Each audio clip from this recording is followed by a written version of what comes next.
The International Eucharistic Congress being held in Budapest is practically going unnoticed.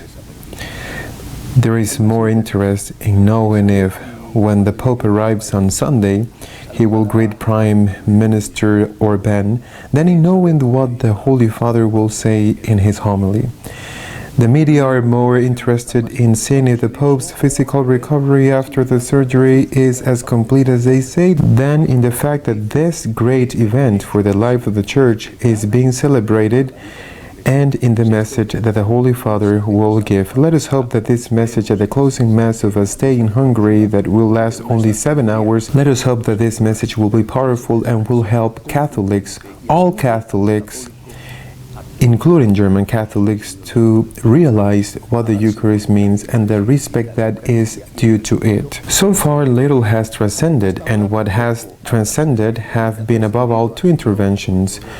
One, no less than from an Orthodox Metropolitan Hilarion, who has spoken very clearly of the faith of the Orthodox, of the real presence of Christ in the Eucharist. Also, that every time the Holy Mass is celebrated, the sacrifice of Christ on the cross is made again in an unbloody way.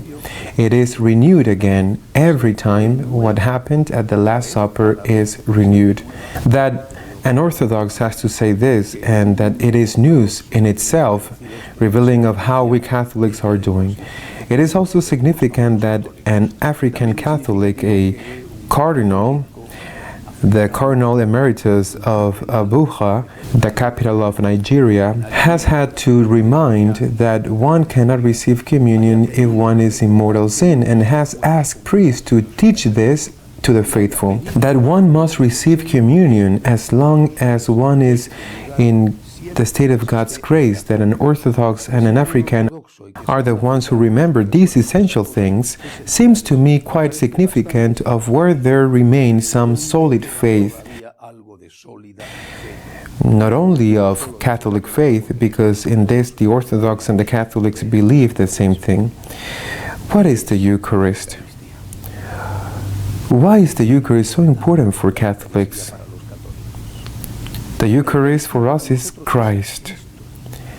And that is precisely why it is so important. There is nothing in the Church, absolutely nothing, that is more important than the Eucharist. Nothing. Because in the Church, the most important thing is Christ. The Church is to worship God and not to worship men. The Church is to serve God. It is true that there are several presences of Christ, and one presence is in those who suffer, but the Church is to serve God and for God, because Christ is there to serve those who suffer.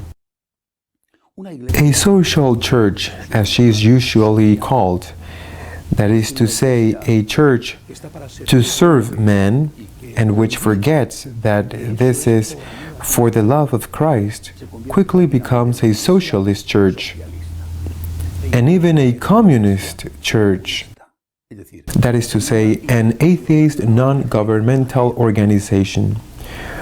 When the Church does not look permanently to the tabernacle, when the Church does not proclaim that the greatest thing she does is not to have dining rooms, hospitals or schools, which are very important and very necessary things, but that the greatest thing she does is the daily sacrifice, bloodless but real, that the priest celebrates every time he consecrates in a Mass.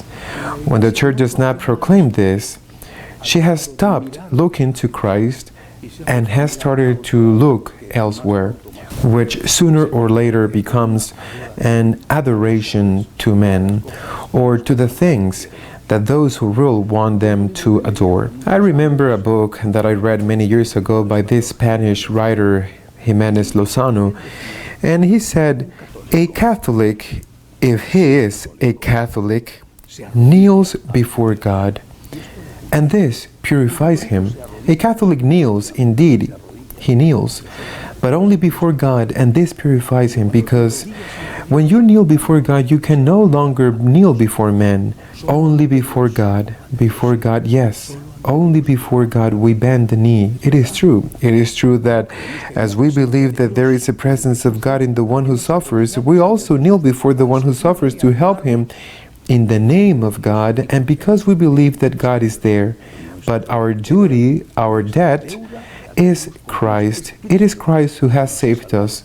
It is Christ who has given his life for us. It is Christ who has paid with his blood our salvation, and that is why it is before Christ that we kneel, and only before him we bow, and only before him we adore him. When we forget this, the church becomes socialist, communist.